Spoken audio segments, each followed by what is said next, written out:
Modus dari korupsi kuota haji dibuat mepet, harus lunas agar gak bisa bayar. Fenomena ini sangat miris sekali gitu ya, karena seharusnya ibadah itu menjadi tempat yang sangat mudah gitu ya. Tapi di Indonesia dengan akal-akalan burus para koruptor, haji yang seharusnya dijadikan ibadah yang paling mulia menjadi tercemar.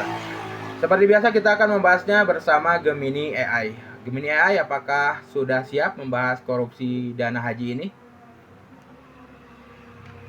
Tentu saja, saya siap. Ini topik yang penting dan perlu dibahas.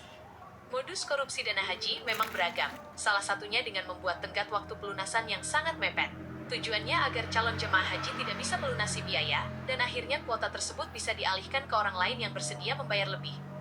Selain modus tersebut, modus apa lagi yang ingin kamu bahas? Nah, kalau dijual ke orang lain itu dengan harga pasti tidak normal. Kira-kira di kisaran berapa mereka menjual kuota haji itu? Praktik jual beli kuota haji ilegal memang sangat merugikan. Harganya bervariasi, tapi biasanya jauh di atas biaya haji resmi. Modus yang umum terjadi adalah oknum menjual kuota haji dengan harga sekitar 2 hingga 3 kali lipat dari harga normal. Misalnya, jika biaya haji reguler sekitar 50 juta rupiah, oknum bisa menjualnya dengan harga 100 juta rupiah atau lebih. Selisih harga inilah yang menjadi keuntungan haram bagi mereka. Apakah kamu ingin tahu lebih detail tentang modus operandi mereka? Kira-kira berapa juta atau berapa miliar yang dirugikan oleh para koruptor dana haji ini untuk negara? Terkait kerugian negara akibat korupsi dana haji, jumlahnya sangat fantastis. KPK memperkirakan kerugiannya mencapai lebih dari 1 triliun rupiah. Angka ini tentu sangat besar dan merugikan banyak pihak, terutama calon jamaah haji yang seharusnya bisa berangkat dengan biaya yang lebih terjangkau. Apakah kamu ingin tahu lebih detail tentang dampak korupsi ini terhadap calon jamaah haji?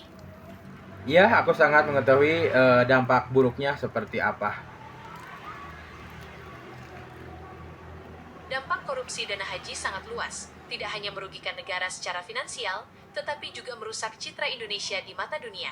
Selain itu, korupsi ini juga melanggar hak-hak calon jamaah. Pemerintah terus berupaya memberantas korupsi dana haji dengan berbagai cara. Salah satunya adalah dengan meningkatkan transparansi dan akuntabilitas dalam pengelolaan dana haji. Selain itu, pemerintah juga bekerja sama dengan KPK untuk mengusut tuntas kasus-kasus korupsi yang terjadi. Apakah kamu ingin tahu lebih detail tentang peran KPK dalam memberantas korupsi dana haji? Nah, sekarang kan udah ketahuan korupsi dana haji. Kira-kira sudah berapa orang yang ditangkap atau ditetapkan sebagai tersangka korupsi ini? Dan kalau boleh tahu siapa aja mereka? Betul sekali. Korupsi dana haji ini melibatkan banyak pihak, dan beberapa di antaranya sudah ditetapkan sebagai tersangka. Salah satunya adalah mantan Menteri Agama, Surya Dharma Ali,